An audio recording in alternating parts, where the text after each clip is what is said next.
What's up everybody, Matt Moran here for another weekly updates. There's lots of exciting news to go over here this week, and this week in particular was the SEMA show in Vegas, which a lot of the manufacturers do their custom, modified vehicles. I'm not going to cover all of those because they're just one-off, fun things. But one thing that was worth covering from SEMA, in my opinion, is this Chevy Beast concept. So it started life as a Silverado, and then Chevy builders chopped over 20 inches off of the wheelbase and added a custom suspension and 37-inch tires that make it 17 inches wider than an F-150 Raptor, which is already really wide on its own. And then that suspension swaps the old leaf springs for a 5-link live axle with coil springs, remote reservoir shocks, and provides 12 inches of travel in the front and 15.5 inches in the rear of suspension travel, along with having impressive approach, breakover, departure angles, all that kind of stuff.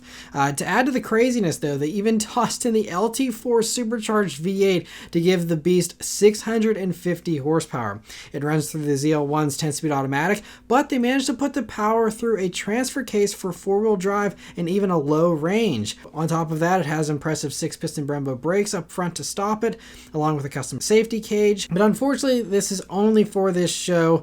But I think that even if Chevy put a body on it and just sold it as is, I think they would sell every single one they could build. Obviously, you have to change the interior a little bit for production and, add some safety stuff. But I mean, I think they could sell this thing for 6 figures, basically be the gas version of, the same kind of crazy they're doing with the Hummer EV, but do something with this Chevy Beast, and it would just sell so well. And this is why, I see stuff like this and I'm like, Chevy, they're not dumb. Like, they have a good head on their shoulders and they can make awesome stuff outside of the Corvette. It's just that they refuse to, and I don't know why, but a good start would be just put this LT4 motor into a regular Silverado. And I mean, that's still a mystery to me as far as why they're unable to compete with the Raptors and compete with the Ram TRX, or why they refuse to do that. And, but I mean, this shows someone in Chevy knows what people want. And I know this might be unrealistic to bring to production, but come on. I mean, they could do something. They could do an awesome V8, supercharged V8 powered Bronco competitor. Could you imagine how many people would go nuts over this thing if they actually, even if it was $100,000 to make a Bronco competitor with 650 horsepower from a V8? People would be standing outside the Chevy dealerships in lines waiting for these things to place a pre-order. I mean, I don't know. But anyway, a very cool concept nonetheless. And I don't know. Whoever's killing all the fun ideas at Chevy outside of the Corvette team, please, I hope that something changes so that we get some cool stuff here before everything has to go electric in 10 years or whatever. But anyway, very cool to see that.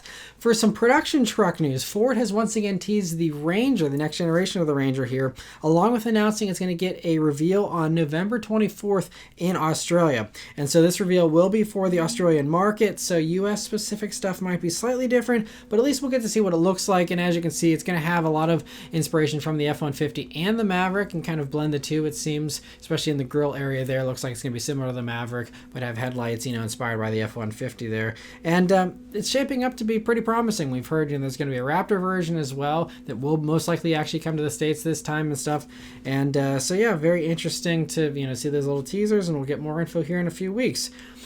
Honda this week has announced pricing for the 2022 Civic Si, and unfortunately it has jumped up a bit in price. And I'm going to get into this here a little bit. So it now starts over $2,000 more than last year with a starting price of $28,315. And keep in mind that with that price hike, it has lost 5 horsepower. It's lost its adaptive dampers. It's lost heated seats and a few other little things. Now it makes up for that with a broader power band, they claim, auto rev matching on the downshifts, and you have a much nicer interior, the Bose stereo, those types of things. Yes, there are some upgrades there.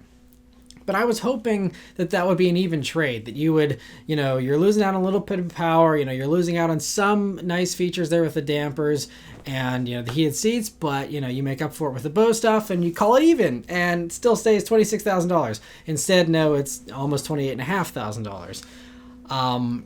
So obviously the new Gen Civic's going to be a little more expensive. It's a nicer vehicle overall, but still, It's just kind of a bummer to me, and I mean, at least it still was under $30,000, so I suppose that's a win. But the Civics have always just been in like the mid 20,000s for a long, long time.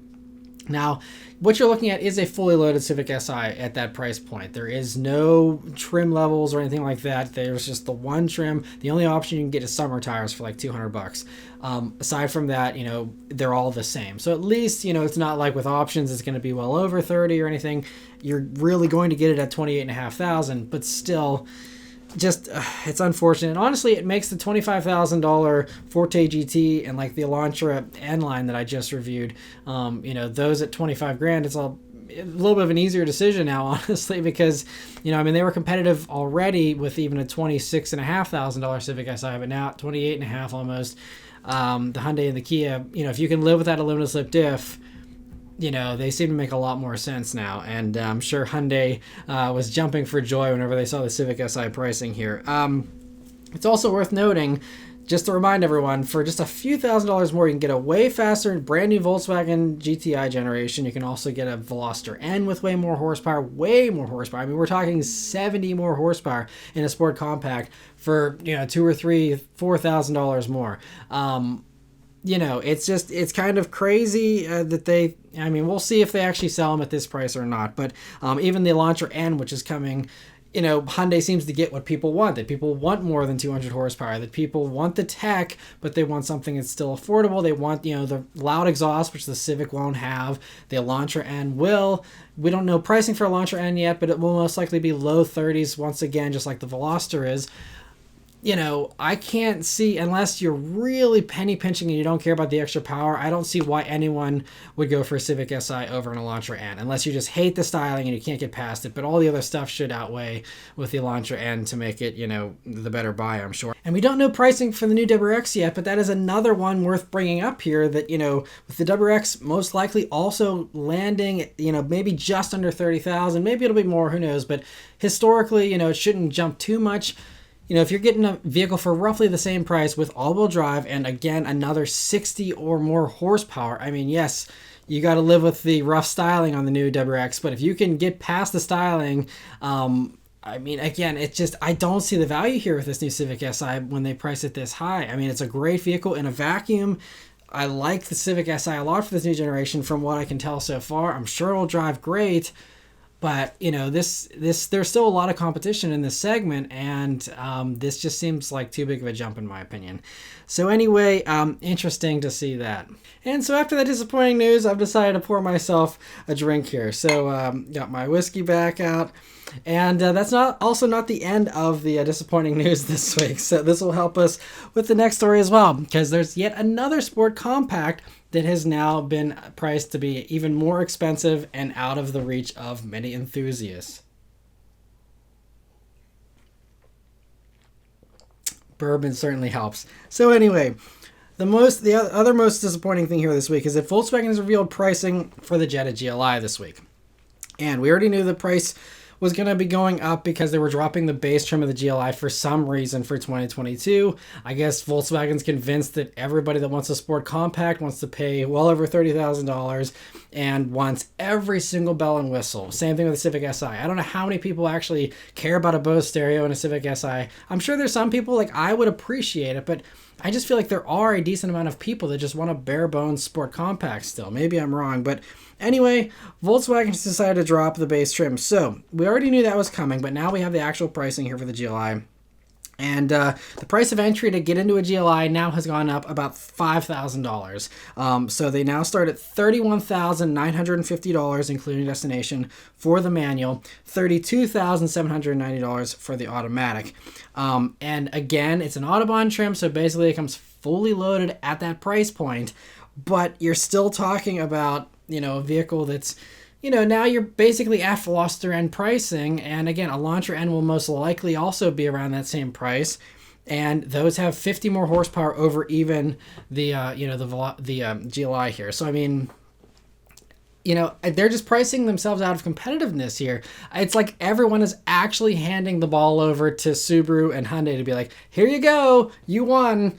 And I just don't get it. I mean, maybe all the demand is for just absolute loaded top trims, but I think it kind of backfired on Mazda. Mazda did the same thing with the Mazda 3. The manual and the hatch were only on the absolute top trim, and I don't know how many manual Mazda 3s they've sold because of it, but I don't think that works very well. I think a lot of people that like the manual like the simpler experience and want, a base trim. So I dare some car company, please, that's not Hyundai, please make a bare bones sport compact with the cheapest radio you can find, with the cheapest cloth seats you can find, with a manual transmission and solid performance for something in the mid to low 20,000s. It shouldn't be impossible to do, and I don't know. I feel like something like that would actually sell these days with all these car prices ballooning. I think the average new car cost now is over $40,000 this year. It's just all insanity, and anyway, another drink, and then we'll move on. But yeah, it's just a shame to see the Sport Compact is alive and well if you want a loaded, luxurious one and you're willing to pay or able to pay for it. But aside from that, the affordable Sport Compact is getting more and more rare. So thankfully, Hyundai is at least carrying that torch, Hyundai and Kia. But craziness. Anyway, for some better Volkswagen news here, we got our clearest look yet this week at the ID. Buzz electric van, and so thankfully it still looks really cool, even if it is a bit different from the concept. Volkswagen says more info is going to be coming in the beginning of 2022, but they confirmed earlier this year that it won't arrive in the States until 2023 as a 2024 model year vehicle. But I'm still just glad we're getting the ID. Buzz. That's just one thing that I guess it's just one cool thing Volkswagen is giving us, considering they withhold a lot of other cool stuff from us here in the States. So at least we're getting that, and that's exciting. Along with partially revealing the ID. Buzz, Volkswagen also fully revealed the ID.5 this week, which is essentially a coupe version of the ID.4. So nothing, too big there, but that is also only going to be for Europe. I'm not sure why, because I would think that everything about it that justifies the ID.4 here should justify the ID.5 here as well. I feel like giving people options is always good, and, they're making it already anyway, so why not just send some here? But anyway, as far as mechanicals and stuff go, it's all the same as the ID.4 underneath, so same option of either rear-wheel drive or all-wheel drive, 200 horsepower or 300. And I think those will be arriving here, in Europe sometime early next year. So cool to see that. Audi this week has revealed a refurbish for the 2022 A8 and S8 this week. And so you can see they get new headlights, taillights, new bumpers, wheels, all that kind of stuff. It also gets a few tweaks inside, but probably the coolest new feature is the footrest massage built into the passenger side front seat back that can heat and massage the bottom of your feet if you're in that relaxation seat there on the passenger side rear. And so that's a pretty cool touch. They've added that. And engines appear to be carryover, but the US details haven't been revealed yet. This was the European reveal for this, so we'll have to wait and see for our market, but I'm sure it's all going to be carryover. Audi has already said they're not investing in gas engines anymore. One new thing, though, for the Chinese market, there's a new horse trim, which brings back a historic name and is meant to compete with the Maybach.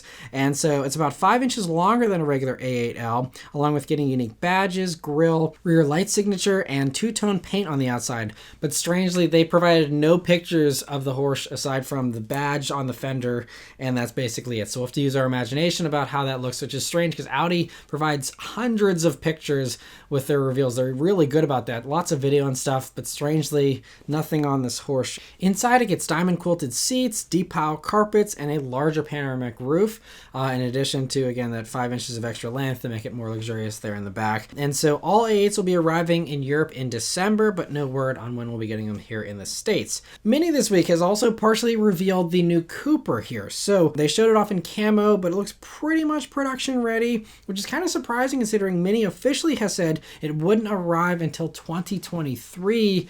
I'm assuming calendar year is what they're meaning with that. And so thankfully, though, it keeps many of its signature traits and looks like a smaller, version of the old car a little bit. I'm not sure if it actually is smaller, it just kind of looks a little more compact to me. And this one in the picture is the electric version because it doesn't have any exhaust tips either. But Mini has said that gas-powered Minis will be continuing to be offered for a while here. So, don't be worried that you're only seeing an electric one. They will have gas ones for a little while longer. Anyway, I'm just glad that the Cooper is surviving, even though it might not be super affordable or anything. It's just another cool little car that, there's not a whole lot of demand for anymore, at least here in the States. And so just the fact that, BMW and Mini are investing in a new Cooper is just really cool. And even a two-door Cooper, they're not getting rid of the two-door as we can see here. So, that's just great. So this drink is saluting Mini for continuing the Cooper. I think that's great. And I'm excited to see, when that finally is revealed. It's kind of weird we're getting this so early on considering we have another year or so to wait. But hey, cool to see nonetheless. For some other very interesting news, though, Toyota this week has revealed the specs and some more details for the BZ4X, which is their all-electric SUV that is coming next year. And so one of the most interesting things they revealed is that you'll be able to option it with a steering yoke instead of a steering wheel if you'd like. I'm glad, though, that it is only an option and they're not forcing it on you like Tesla is. So thanks, Toyota, for having some common sense. And even though you're trying it, which is kind of silly to begin with, but at least you're giving people the option to have a normal steering wheel, so cheers to you. Now, moving on, another interesting note here about the BZ4X is the powertrain for it. So, it's going to be coming standard with front-wheel drive and a front motor that does 201 horsepower. If you add all-wheel drive, though, you would think, like with everything else, you get another electric motor with a decent amount of power.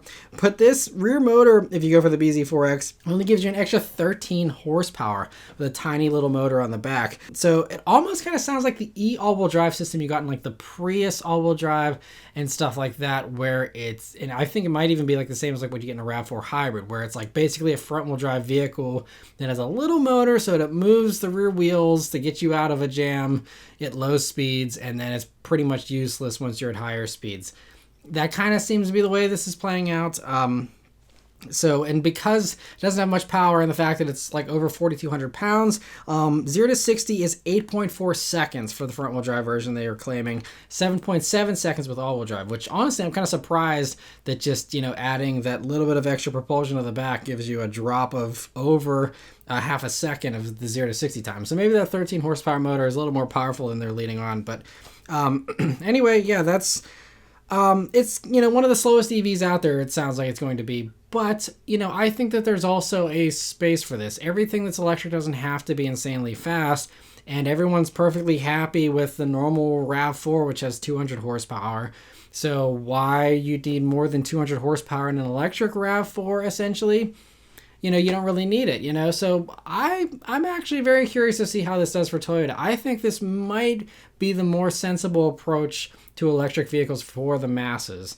And this should also help keep the price in check for this. And if we don't have pricing for it yet, we'll brace ourselves for that. But, it sounds like it could actually come out to be pretty affordable because of just, how they're going light on the motors and stuff. We'll have to see.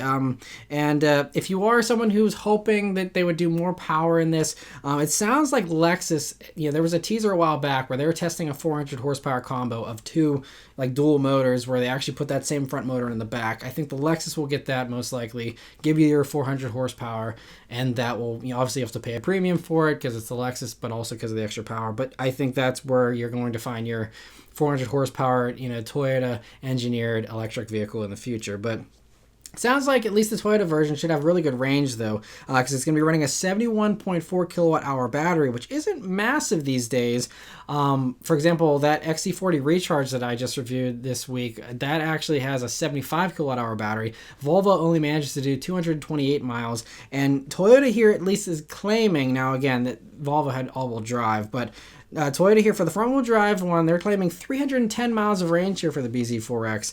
The all-wheel drive one drops to 285 miles. Now, that is their internal testing for Japan and stuff, but that's not, I don't think, the WLTP testing cycle. So I'm hoping that's actually pretty realistic range. We'll see what the EPA gets out of it, but could potentially be really good range out of this thing too.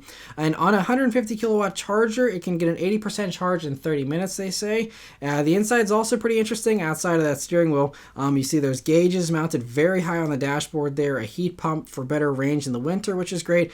And interestingly, they have a radiant foot heater for the front passengers to help heat the cabin while preserving range. So with electric vehicles, whenever you actually are blasting any kind of fans for, any kind of heat, that drains the battery a lot quicker than any kind of electric powered stuff. So that's why they say if you're eking out your range with an electric vehicle, turn on your heated seat, turn on your heated steering wheel. That's better than cranking up the heat. And so I think Toyota's taking that one step further and having an actual radiant heater in this thing, which is probably just electric coils. I'm not sure from a safety standpoint, it sounds like those old sketchy radiant heat things you had where it's like you couldn't touch it or else it would catch you on fire. I'm sure that this is much safer, but kind of a funny and just unique thing that I don't think anyone else has tried yet in an electric vehicle. So very curious to see how that plays out for them. And the BZ4X is a nice spacious vehicle. I already got to see one in person at Toyota headquarters back in this summer. And so you can go watch that video if you want to see the walk around, but sounds pretty promising. And we'll be getting more details here on the US version here this month, most likely at the LA Auto Show. And Subaru should be rolling out their version as well, the Solterra, around the same time here. It most likely will have the exact same specs, so don't hope for any more power out of the Subaru or anything like that. But very interesting to see that nonetheless. Hyundai this week also is showing a concept at the LA Auto Show, this electric SUV. It's called the Seven. And so we already saw a teaser for the outside back in September, but this week Hyundai has shown a few close-ups here of the very unrealistic interior that this concept is going to be having. But it looks cool for, what's worth, and we know it's going to lead to a production model most likely called the Ioniq 7 that should arrive in the next year or two, and will address the glaring gap in the market right now where there's no three-row electric vehicles outside of a Tesla Model X, really. And Hyundai could be the first to do it. And this is like a duh kind of thing. Like, why has no one done a three-row SUV that's electric yet? So Hyundai will be gobbling up those sales as well, in addition to taking over the sport compact market. So very cool to see that, and we'll see more here in a few weeks. And lastly, there's also some really promising news here from Hyundai. So one of the startup companies that they've been invested in is called Factorial Energy in Massachusetts. And that company claims to have been coming up with this proprietary solid-state battery that they say definitively now that it is safer than conventional lithium-ion technology, extends driving range by 20 to 50%, and is drop-in compatible for easy integration into existing lithium-ion battery manufacturing infrastructure. So I don't think they mean drop-in as far as easy to swap, but as far as from a manufacturing standpoint, you don't have to completely retool your factory to do something like this, which all sounds very promising, especially the range. Solid state has always been kind of like the short-term golden ticket to really the next level of electric vehicles here, where not only, they didn't say here, they just said the driving range is extended, but in addition, usually these have much faster recharge times too. So if you actually can do a 5-minute recharge and you have way more range, that could be really the golden ticket that gets a lot of people into electric stuff. They're like, okay, now it's quicker, now I have more range, I'll go for it, and so this could be very, very promising. It's promising enough, at least, that Hyundai is so convinced about its viability that they have just signed an agreement to jointly test and develop the batteries along with Kia, with the intent of putting them into future Hyundai Group vehicles.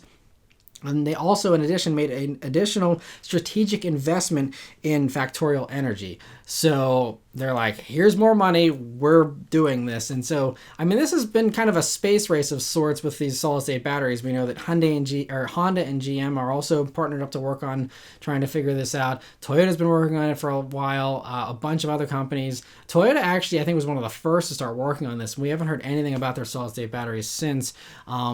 But maybe Hyundai and this Factorial Energy has cracked the code here, and maybe Hyundai could be the first to market with that. And once again, be just one step ahead of everyone else and doing what everyone else should be doing. So, sorry, I sound like a Hyundai salesman this week, but it just, they're doing all the right things and impressing everyone. And I talked about this in my Genesis GV70 review, where they're upping the game, and they're the ones that are advancing and furthering the ball here, while everyone else is kind of